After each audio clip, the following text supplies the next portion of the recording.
Selamat pagi adik-adik. Salam sehat. Salam pramuka. Pada pagi hari ini kakak mau sharing atau menyampaikan kepada adik-adik, terutama adik-adik yang kelas 12. Tapi sebelumnya kakak mau bertanya dulu. Sebentar lagi kan kalian sudah mau lulus. Apakah kalian sudah punya bayangan atau sudah punya rencana nanti setelah lulus mau kemana? Apakah mau bekerja? Apakah mau berwirausaha? Atau apakah adik-adik mau kuliah? Tetapi menurut visi dari SMK bahwa anak-anak yang sekolah di SMK secara umum nanti akan bekerja. Meskipun tidak menutup kemungkinan untuk melanjutkan ke jenjang pendidikan yang lebih tinggi, yaitu perguruan tinggi, kuliah. Jadi adik-adik harus mempersiapkan diri sebaik-baiknya. Karena dunia kerja itu berbeda sekali dengan dunia pendidikan, dunia sekolah. Oh ya adik-adik, adik-adik tahu nggak bahwa SMK 1 Negeri Mojosongo memiliki bursa kerja khusus. Tahu nggak apa sih itu BKK? BKK adalah bursa kerja khusus yang merupakan tangan panjang dan mitra kerja dari Dinas Sosial Tenaga Kerja dan Transmigrasi di dalam melakukan kegiatan antar kerja khusus untuk lulusan SMK N1 Mojosongo. Kita memiliki izin. Nomor izinnya 563 garing 2106 garing 22 garing 2018. Jadi adik-adik bisa datang ke BKK mencari informasi lowongan pekerjaan. Nah, di era pandemi ini bursa kerja dari provinsi juga bekerja sama dengan BKK. Jadi nanti bisa adik-adik mencari informasi yang lebih banyak lagi di Emakario, Provinsi Jawa Tengah. Bisa kalau dari SMK 1 Mojosongo kita punya link seperti ini, bit.ly garing BKK underscore SMK N1 underscore MJS. Jadi adik-adik bisa mendaftar di sana. Kemudian nanti kalau ada perusahaan yang membutuhkan adik-adik akan menghubungi adik-adik semuanya. Jadi silakan nanti untuk adik-adik begitu lulus dari SMK N1 Mojosongo dan memiliki biasanya untuk dunia kerja itu harus umurnya 18 tahun. Jadi kalau umurnya belum 18 tahun ya harus sabar dulu. Melakukan kegiatan yang lain yang positif gitu ya. Oke. Jadi SMK 1 Mojosongo sebagai lembaga pendidikan kejuruan berkehendak untuk membantu menyalurkan alumninya untuk memasuki lapangan kerja atau untuk lebih lanjut meningkatkan kemampuan akademis dan kompetensi alumninya dalam arti yang seluas-luasnya. Untuk SMK N1 Mojosongo ada memiliki 9 kompetensi, yaitu ATP, ATPH, ATR, ATU, TPHP, PM, AMP, TPM, dan KI. Nah, karena kita bergerak di bidang pertanian, memang tidak banyak rekrutmen yang datang ke sekolah, berbeda sekali dengan mungkin teknik pemesinan. Tetapi jangan takut adik-adik, kita punya mitra usaha. Untuk perkebunan, ada beberapa perusahaan kita yang selalu merekrut setiap tahun. Yang untuk umum, jadi untuk seluruh jurusan, ada untuk ke luar negeri ini ada PT JIK. PT JIK itu magang ke Jepang, itu ada di Yogyakarta. Ini mitra kita sejak dari tahun 2010 sepertinya. Jadi sudah banyak kakak-kakak kelas kalian yang bekerja di Jepang. Melalui PT JIK ini, adik-adik tidak perlu mengeluarkan biaya yang banyak untuk pendidikan. Tetapi untuk memasuki atau maksudnya untuk bisa lolos seleksi melalui PT JIK ini berat. Berat artian bukan dari segi fisik saja, tetapi harus dipersiapkan sebaik-baiknya. Ya, seleksinya tahapan demi tahapan harus diikuti dan adik-adik harus berusaha keras. Sebetulnya tidak begitu sulit yang diminta, tetapi memang yang pertama adalah soft skill, attitude. Jadi nanti untuk tahapan seleksi dari magang Jepang Yogyakarta dimulai dengan pendaftaran untuk mengisi aplikasi yang disediakan oleh PT JIK sendiri. Ada 12 halaman, 12 lembar. Itu nanti meliputi semua identitas dari adik-adik, keluarga, sampai nanti itu ke Pak D, Bude, Bule, semuanya sama Simbah. Jadi harus hafal semuanya runutannya. Jadi dan kemudian yang terpenting adalah adik-adik harus semangat, harus artinya itu sabar dan tetap berusaha. Jadi jangan gampang mutung, jangan gampang langsung menyerah gitu ya. Karena begitu melihat lembar aplikasi 20 lembar aja atau waduh banyak banget, Bu. Udah langsung mundur. Padahal itu adalah baru hal yang sangat biasa gitu ya dan sangat mudah. Kemudian yang kedua, setelah kita komunikasi nanti dengan tim dari JIK, kapan bisa waktunya, kemudian nanti akan diadakan seleksi dasar atau pengetahuan dasar. Biasanya bentuk soal-soalnya adalah hanya matematika kecil, matematika dasar. Misalnya tambah, kurang, kali, bagi, kemudian ada juga soal-soal pemahaman gitu. Tapi di sini biasanya kalau yang Ibu lihat, yang daftar itu 150 orang. Tetapi yang lolos di tahap pertama saja paling banyak itu 40%. Jadi tidak ada 50% saja tidak pernah ada yang Ibu lihat. Padahal sedikit sekali. Dan yang diminta adalah hanya minimal lulusnya 75% nilainya. Jadi misalnya mendapat nih dari 20 soal itu harus 15 yang benar gitu ya.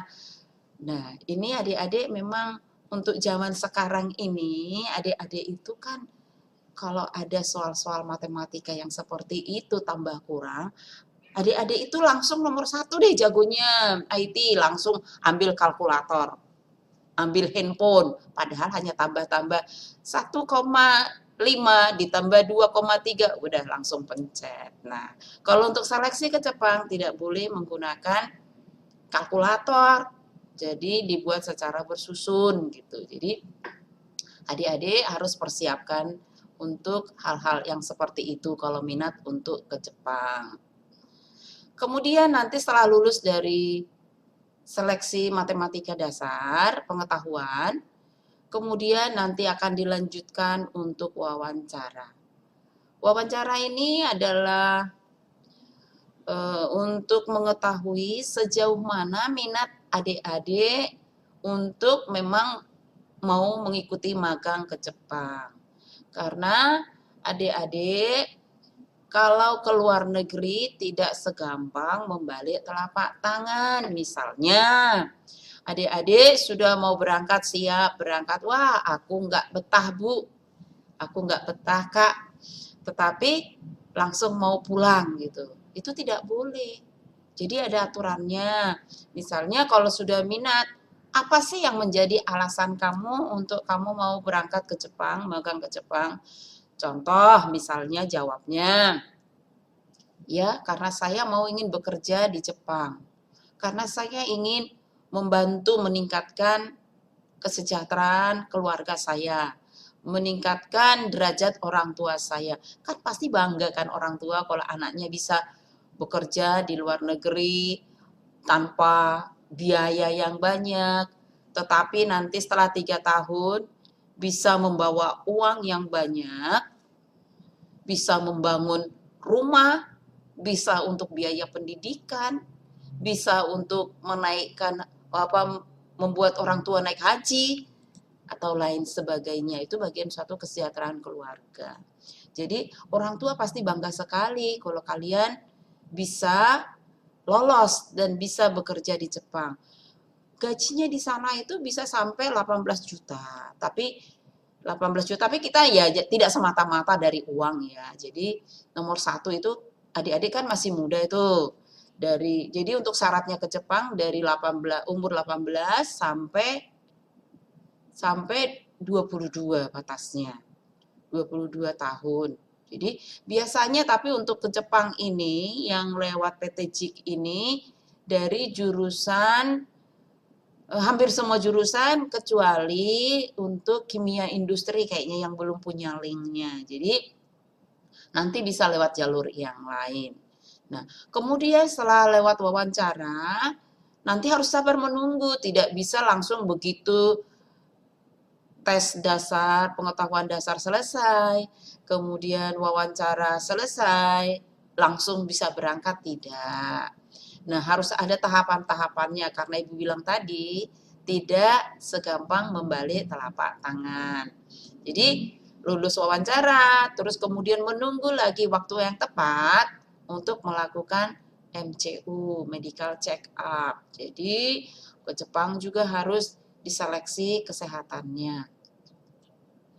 Untuk MCU yang perlu disiapkan adalah misalnya adik-adik harus sehat, ya jangan banyak begadang, makan makanan yang bergizi, dan biasanya harus puasa 10 jam. Jadi harus puasa mulai dari jam 10 pagi 10 malam, maaf. Dari 10 malam dan nanti berangkat ke Jogja mungkin habis subuh. Di sana nanti jam 7 diadakan medical check up gitu. Jadi adik-adik harus persiapkan itu untuk kesehatan adik-adik. Selain tadi MCU-nya tuh persyaratannya adalah tingginya untuk yang laki-laki biasanya 165 cm.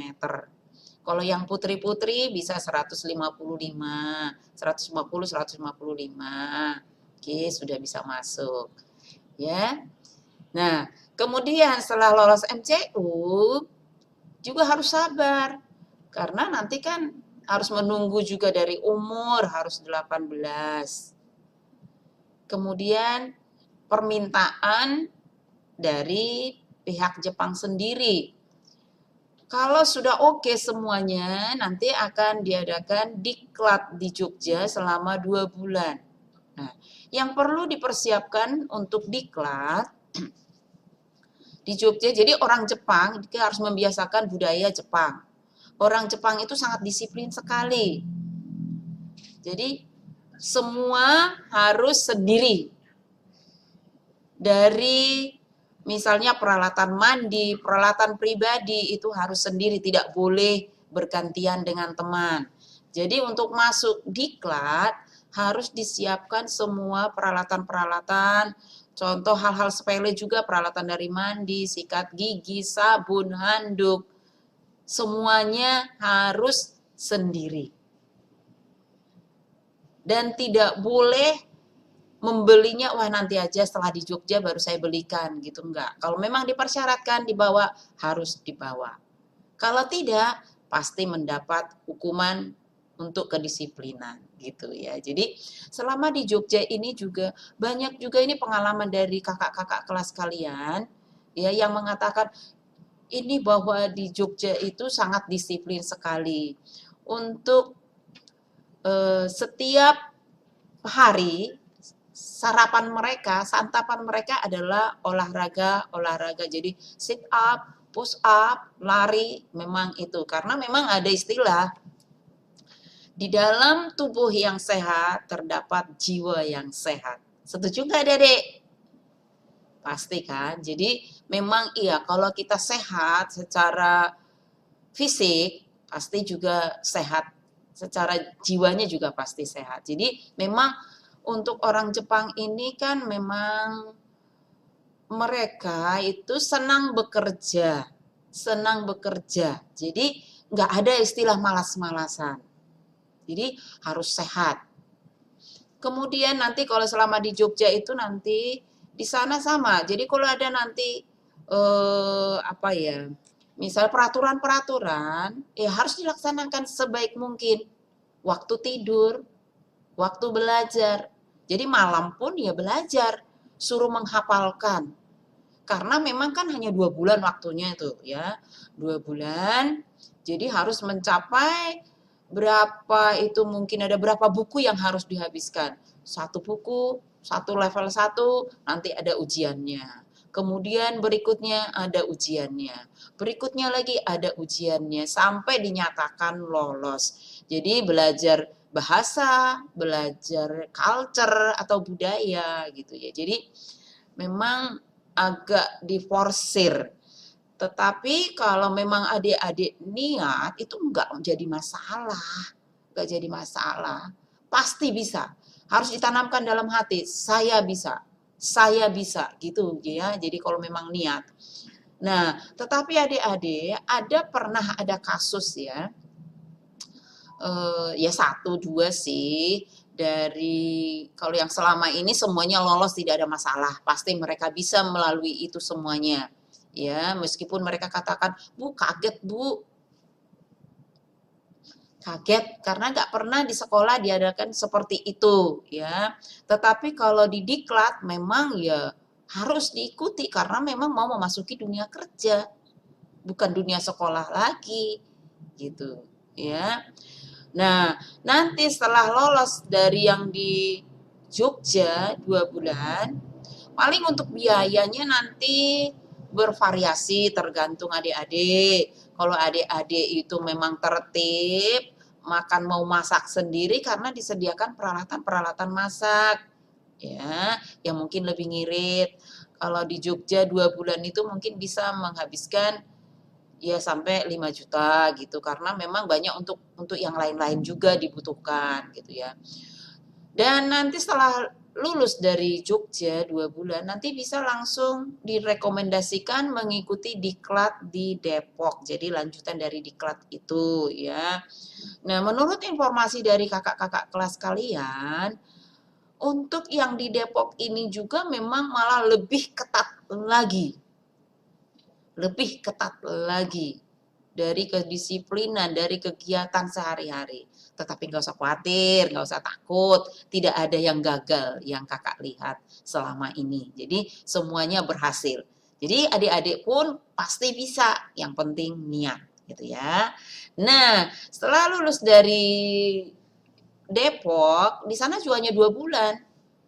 Hanya 2 bulan. Jadi biayanya juga nggak begitu. Memang kalau dibandingkan Jogja pasti lebih banyak biaya yang di Depok ya, karena memang lebih mahal di sana biaya hidupnya. Tapi nggak apa-apa. Jadi kalau masalah biaya, kalau ada kekurangan biaya bisa dikomunikasikan. Ya, kalau adik-adik kan punya di rumah kan mungkin punya sapi, punya kambing gitu, itu nanti bisa ya dijual dulu nggak menjadi masalah kan untuk mengejar target. Nanti kalau kalian sudah sampai di Jepang misalnya, itu 1-2 bulan habis semua, maksudnya lunas semuanya itu ya. Jadi udah bisa mulai saving lagi, saving. Nah, nanti adik-adik pasti bisa sudah membanggakan keluarga.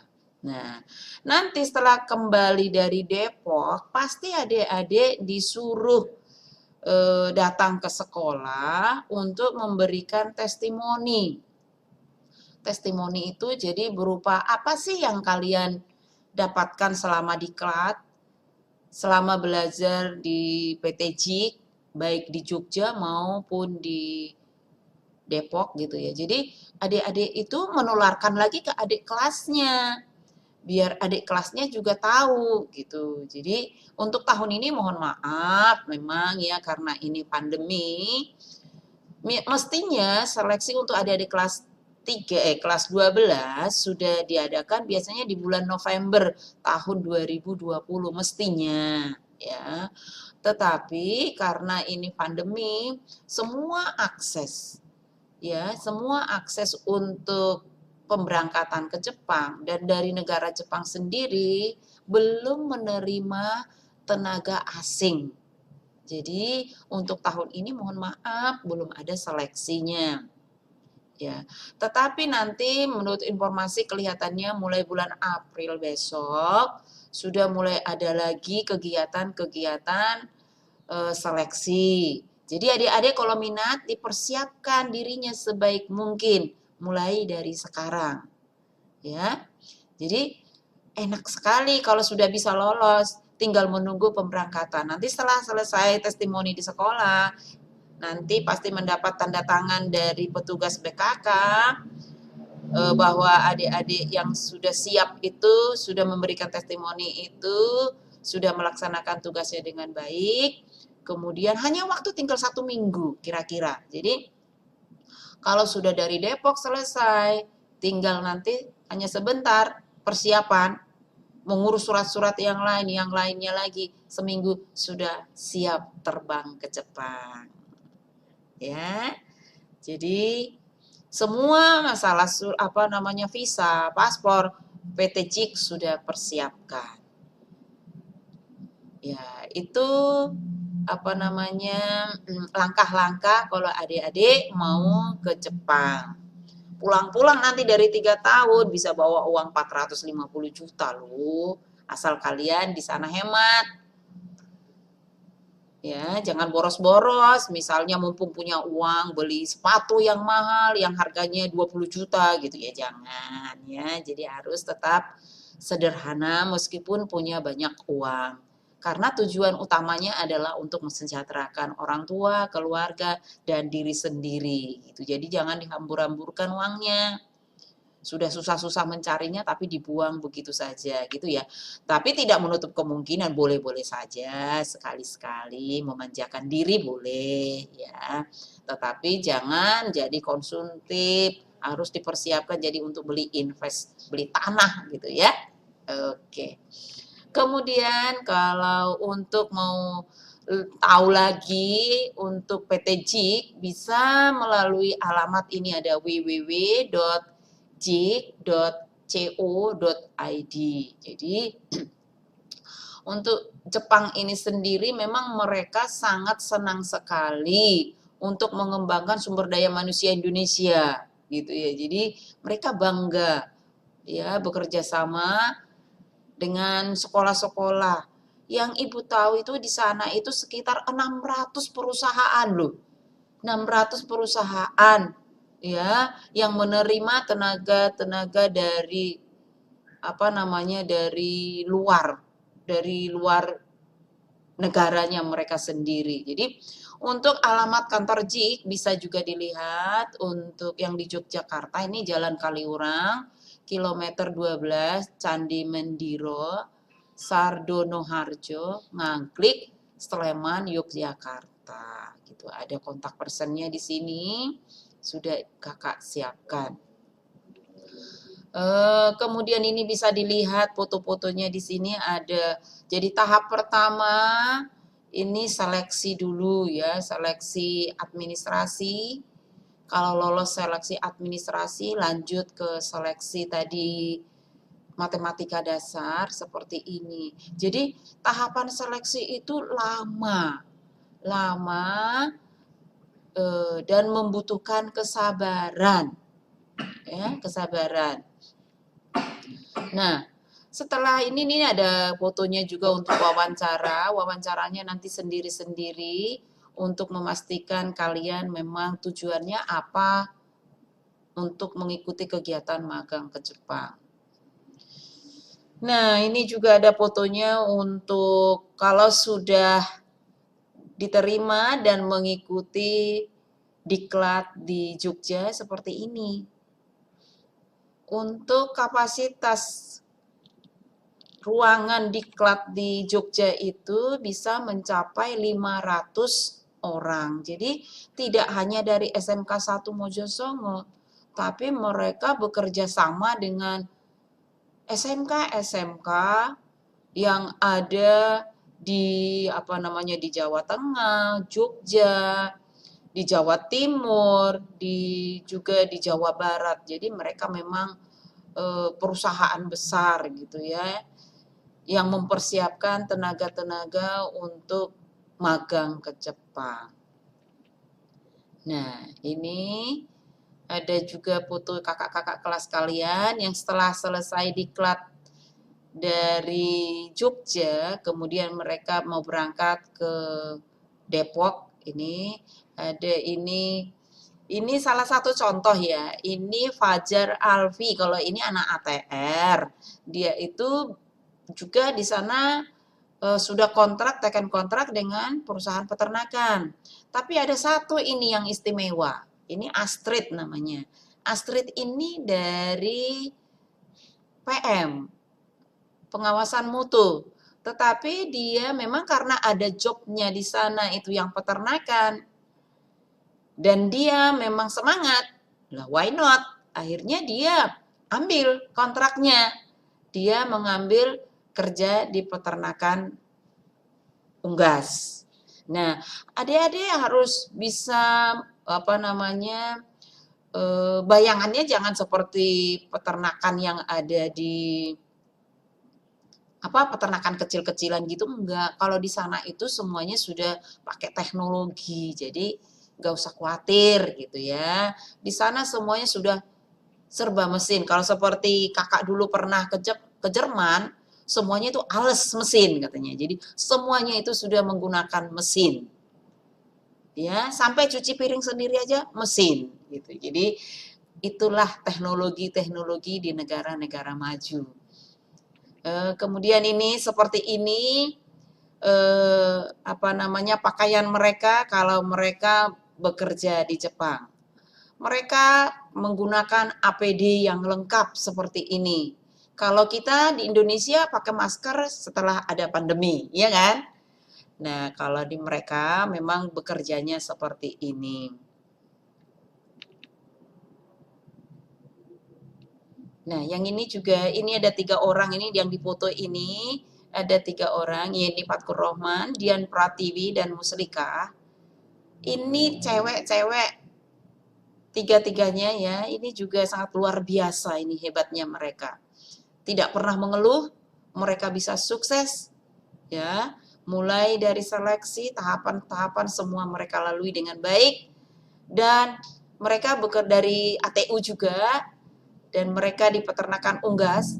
Dan yang paling membuat ibu lagi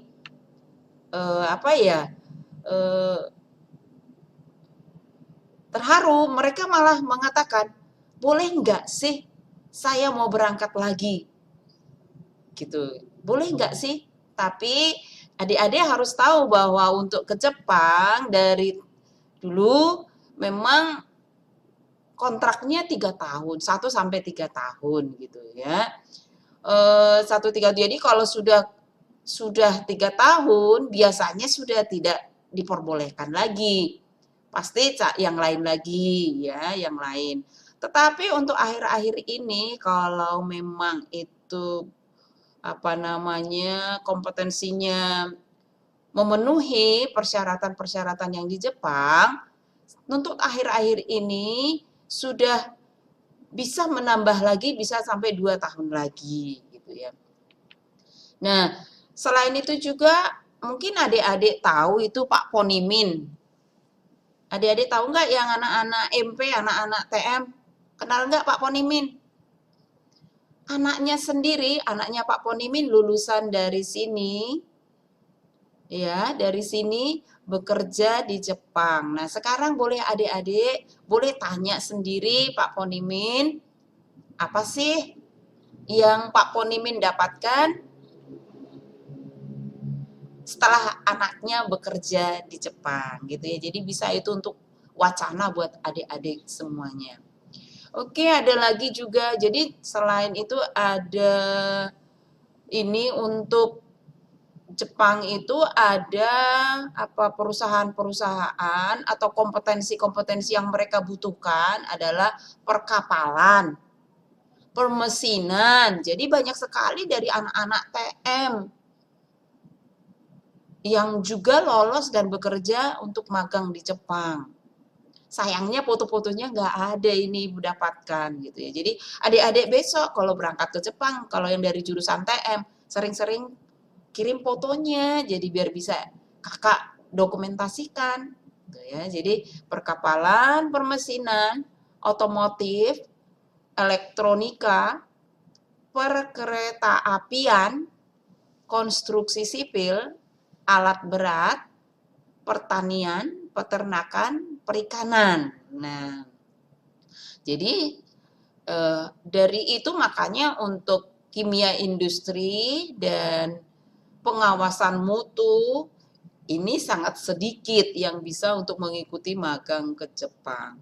Biasanya adik-adik yang dari TM dan yang dari MP biasanya nanti bisa masuk ke industri ini yang alat berat ini, mungkin pengelasan baja seperti itu. Jadi itu berat karena pernah mungkin kakak kelas kalian cerita bahwa Bu berat sekali, panas gitu ya. Tapi karena mereka itu memang adalah anak-anak yang tangguh, meskipun eh, apa namanya tantangannya berat, itu tidak menjadi masalah, gitu ya.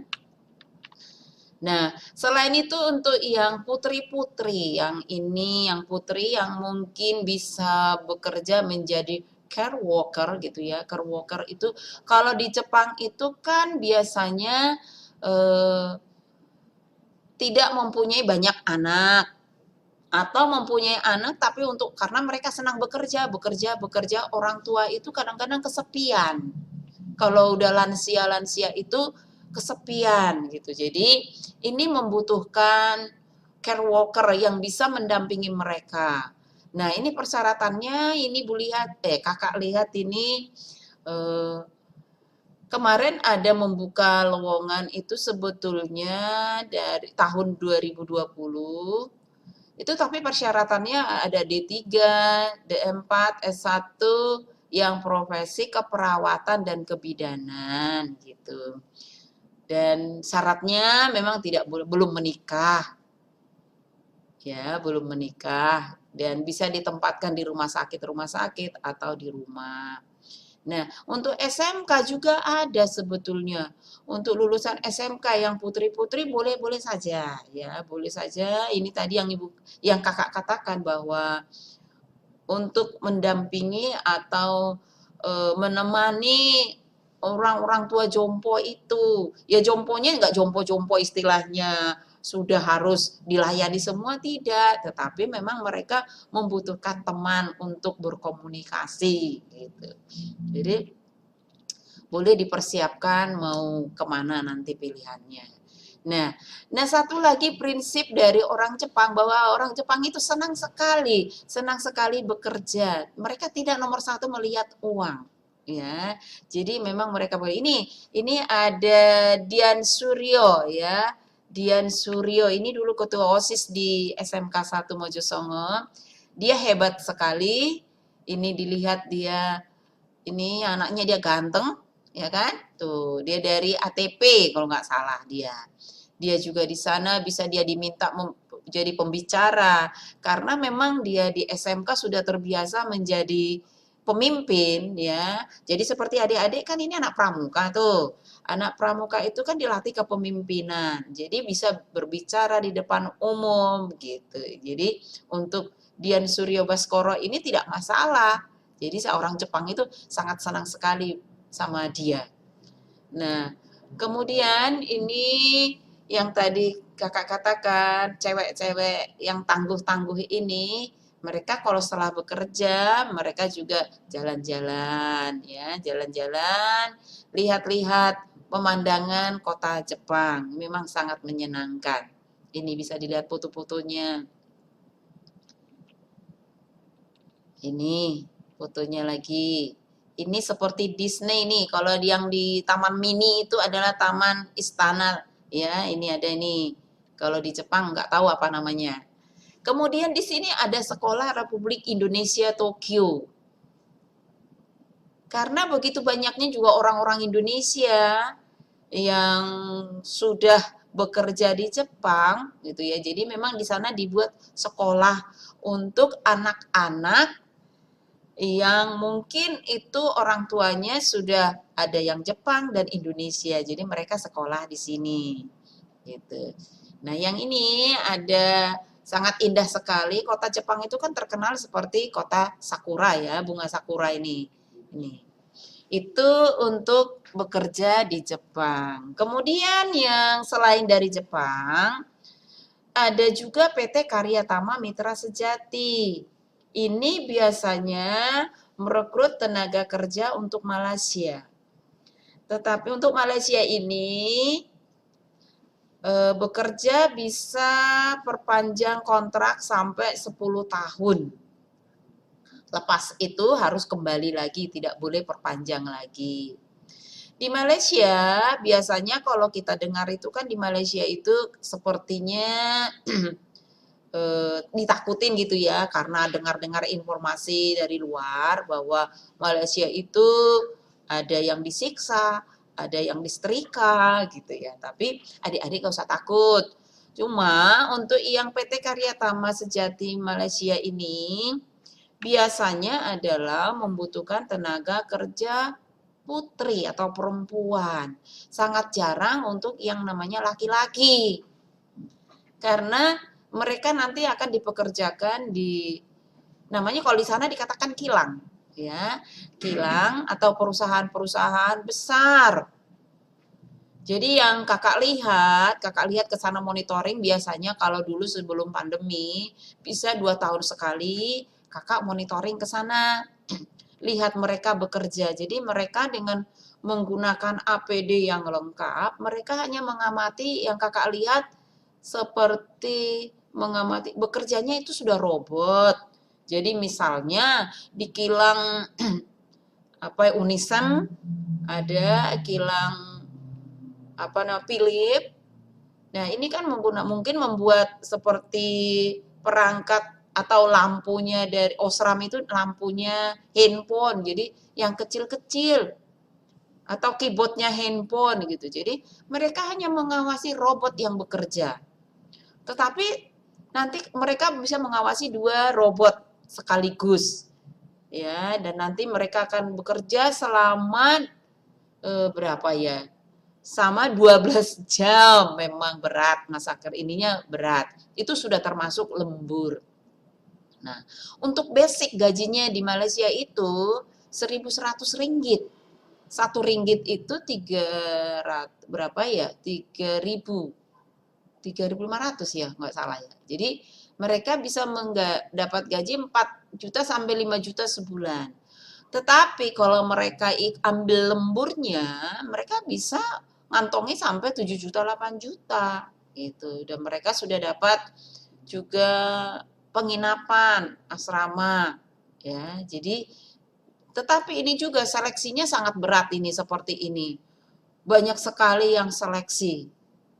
Nah, satu lagi kembali lagi, untuk memasuki dunia kerja itu tidak gampang, jadi tidak boleh setengah hati, harus semangat. Ya, ini seleksi ini yang diadakan ini tahun 19 ini. Ya, ini datang sendiri orang Malaysianya ke sini. Jadi usernya datang. Ya, usernya datang ke sini. Nah, untuk adik-adik hati-hati kalau misalnya ada yang PJTKI datang dari luar, ini harus hati-hati kalian, apalagi nanti dimintain uang gitu ya. Jadi hati-hati jangan sampai tertipu. Dan biasanya kalau lewat sekolah pasti aman karena memang legal. Ini tadi seperti yang kakak katakan bahwa usernya sendiri dari Malaysia yang datang dan menentukan kriteria. Nah, adik-adik bisa lihat ini bahwa yang peminatnya itu sangat luar biasa ya untuk bekerja di Malaysia. Nah, seleksinya pun sama seperti tadi yang kalau mau ke Jepang, ada juga seleksi matematika dasar. Jadi adik-adik tetap harus belajar matematika ya. Matematika itu dasarnya.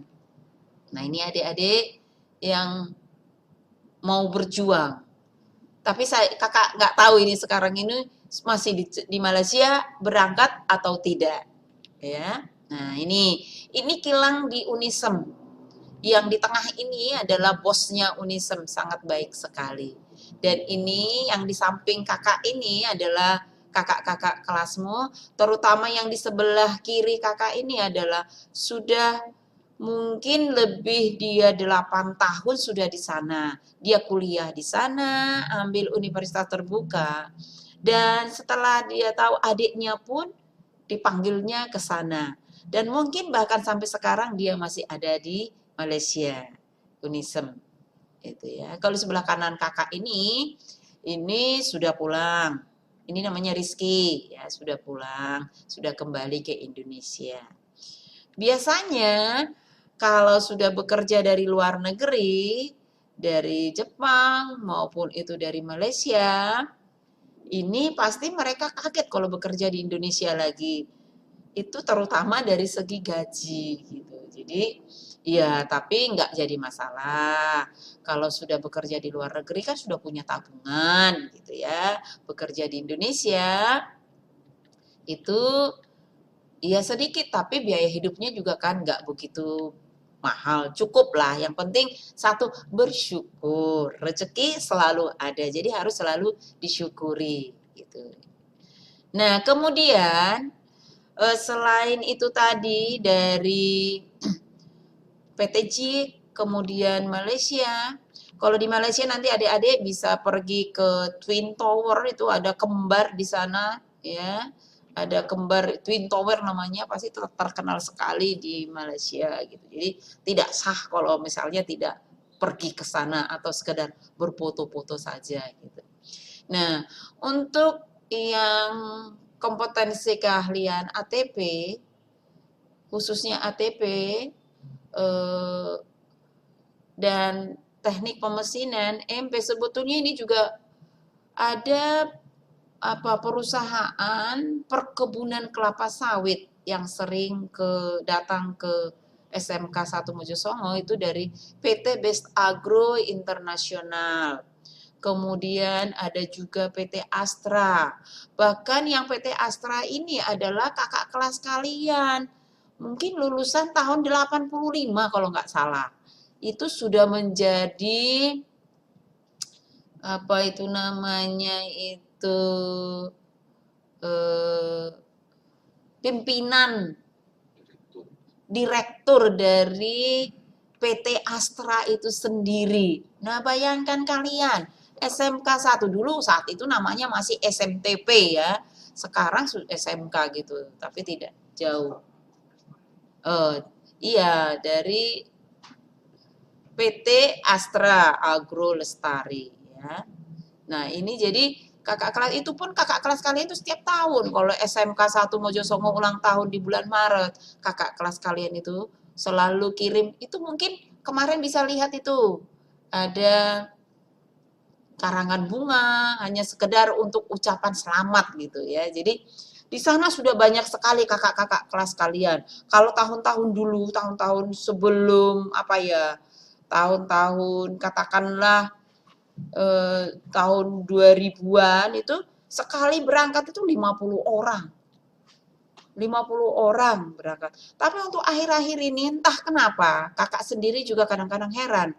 Kenapa untuk perkebunan itu adik-adik itu sepertinya memandang sebelah mata. Artinya nggak ada adik-adik yang siap. Dan kadang-kadang sudah berangkat, sudah difasilitasi, berangkat gratis, ya. Ada yang naik kapal, ada yang naik pesawat. Begitu sampai di Kalimantan, langsung kabur. Nah, ini namanya tidak memiliki soft skill yang baik gitu ya. Jadi, kalau memang sudah diniati, minimal masa trainingnya harus rampung dulu. Jadi, ya namanya juga berakit-rakit ke hulu, berenang-renang ke tepian gitu. Jadi bersakit-sakit dahulu, bersenang-senang kemudian. Memang harus seperti itu. Tidak ada yang langsung menjadi orang sukses tanpa dia harus melalui tahapan-tahapan atau hambatan-hambatan hambatan-hambatan yang mungkin menguji ke semangat kita gitu. Apakah kita bisa kuat bertahan atau tidak gitu. Kalau memang tidak kuat ya pasti langsung balik kanan gitu. Tetapi kalau memang kuat menjadi orang yang tangguh, pasti jadi pemenangnya.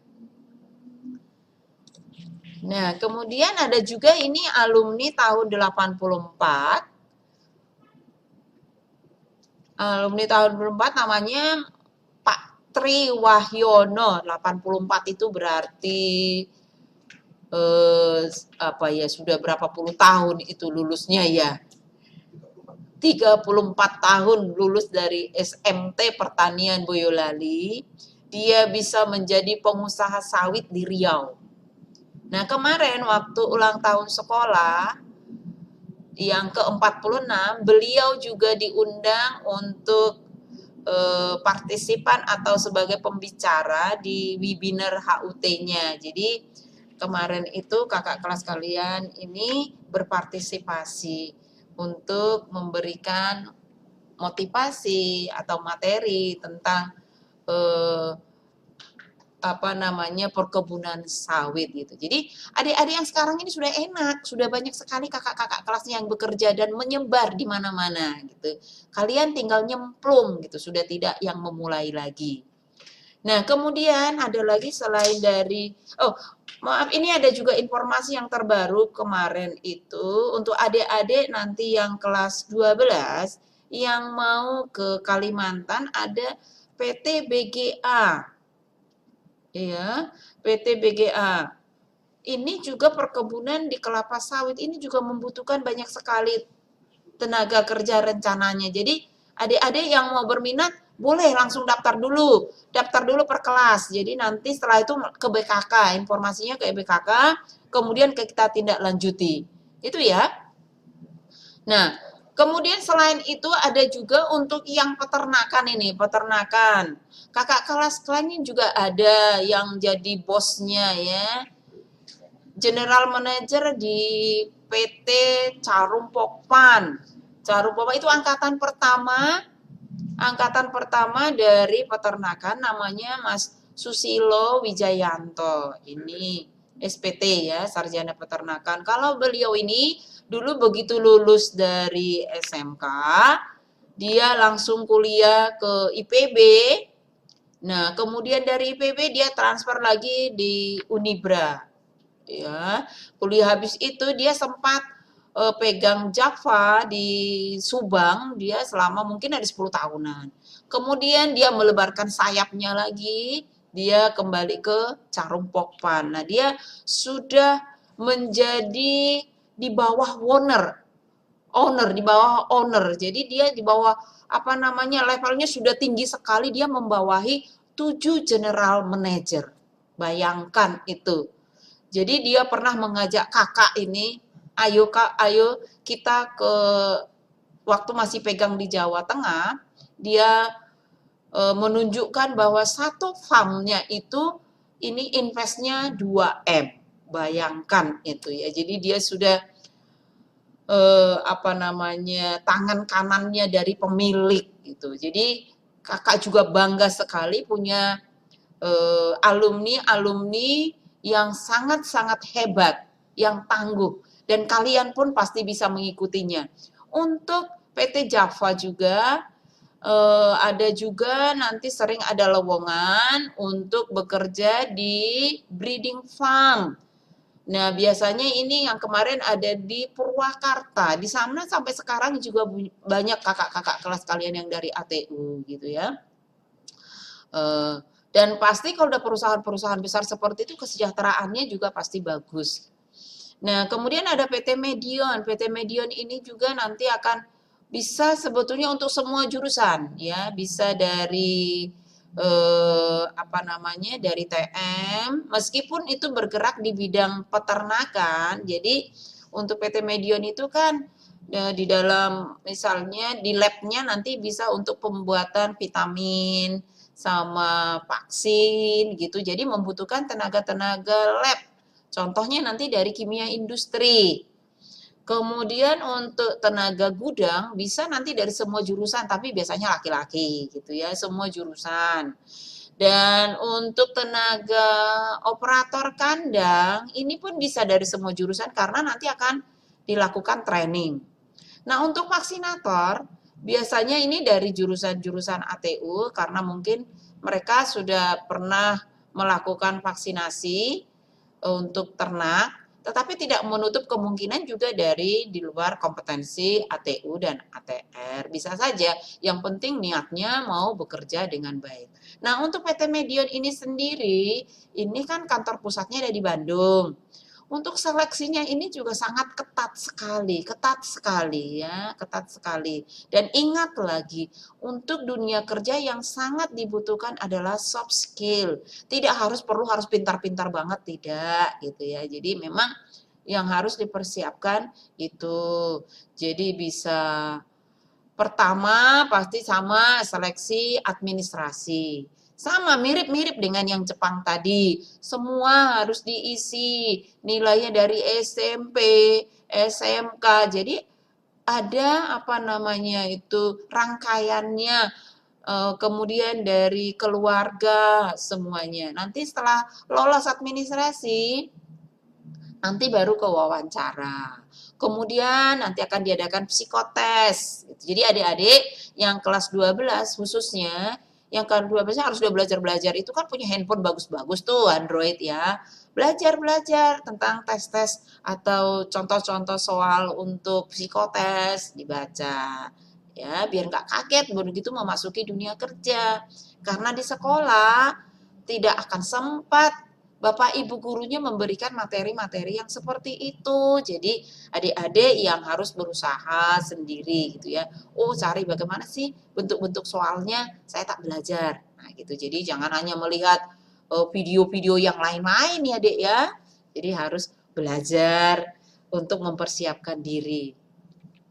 Oke, jadi yang perlu Kakak tekankan untuk kelas 12 khususnya ya. Tapi kelas 11 juga harus mempersiapkan diri sedini mungkin. Jadi harus tahu, adik-adik harus ada tertanam di pikirnya. I want to be apa? Saya ingin menjadi apa? Gitu ya. Jadi, oh, I want to be a farmer, good farmer. Saya menjadi namanya petani yang baik, petani yang sukses, peternak yang sukses gitu ya. Saya mau menjadi pekerja yang sukses gitu. Jadi harus adik-adik saya mau kuliah, boleh-boleh saja, sah-sah saja. Jadi tetapi itu namanya niat dari dalam. Nah, kalau sudah ada niat itu, nanti adik-adik akan mudah mengembangkannya. Jadi kakak berharap karena kalian sudah sekolah di SMK dan memiliki kompetensi-kompetensi sesuai dengan pilihan kompetensi kalian. Kakak berharap nanti kalau bekerja tolong itu bekerjanya juga diharapkan yang sesuai dengan kompetensinya. Jadi jangan langsung semuanya, wah mumpung di Boyolali banyak pabriknya langsung ke pabrik di Boyolali gitu. Nggak usah mikir-mikir gitu ya. Jangan ya. Tolong kalau memang sudah tidak lagi, tidak bisa di mana-mana, ya nggak apa-apa, sah-sah saja gitu. Jadi pesan nih kakak, yang pertama ini meskipun era pandemi, untuk kelas 12 ini belum pernah pelajaran di sekolah ya. Jadi ya memang agak susah belajar dari rumah. Disuruh gurunya mengumpulkan tugas nggak dikumpulkan. Nah, ini tapi yang pertama adalah harus lulus dulu, harus lulus dari SMK. Jadi satu tantangan pertama adalah harus bagaimana caraku, harus aku lulus dari SMK, nilaiku bagus. Itu satu. Kemudian yang kedua tadi, kakak katakan persiapkan diri, soft skill dan hard skill-nya. Kemudian yang perlu direnungkan, IDUKA. IDUKA itu adalah industri dunia dan dunia kerja hanya membutuhkan tenaga kerja yang disiplin, bekerja keras dan bertanggung jawab. Karena mereka tidak mencari, makanya mencarinya mereka sangat-sangat selektif, mereka tidak sembarangan gitu ya. Dan kemudian juga mencari tenaga kerja yang tidak mudah menyerah dan ingin maju, ingin berinovasi, ingin mengembangkan diri untuk mencapai kesuksesan. Nah, sekian yang bisa kakak sampaikan untuk kali ini. Nanti kalau ada waktu setelah pandemi, mungkin ada informasi dari BKK, nanti kakak akan sampaikan kepada kalian semuanya. Nah, juga yang terakhir, kalau nanti kalian sudah lulus, karena memang kalian meskipun lulus, diharapkan masih tetap mempunyai hubungan yang baik dengan sekolah, khususnya BKK. Karena setiap tahun pasti ada laporan seberapa banyak yang sudah bekerja, berapa banyak yang masih menganggur, berapa banyak yang berwirausaha, berapa banyak yang kuliah untuk seluruh kompetensi keahlian. Jadi kakak minta dengan sangat, nanti adik-adik semua tolong kalau bekerja, kalau sudah bekerja, kalau belum bekerja, kalau sudah kuliah, kalau berwirausaha, tolong melaporkan ke BKK. Nanti kakak kasihkan alamatnya untuk penelusuran tamatan ya. Tolong diingat poin yang terakhir ya, karena ini membawa nama baik sekolah. Karena nanti harus dilaporkan ke pusat. Ya, membawa nama SMK Negeri 1 Mojosongo. Oh, anak didiknya ada di sini, ada di perusahaan ini, ada di perusahaan ini. Itu. Jadi, adik-adik harus mengisi formnya biar sekolah tahu kalian berada di mana. Dan jujur, nggak usah malu, mau bekerja di mana saja ya diomongin aja yang jelas bekerja. Gitu ya. Oke, selamat berjuang. Dan katakan pada diri sendiri, saya pasti bisa. Saya pasti bisa. Saya pasti bisa. Gitu ya. Oke, selamat pagi. Terima kasih.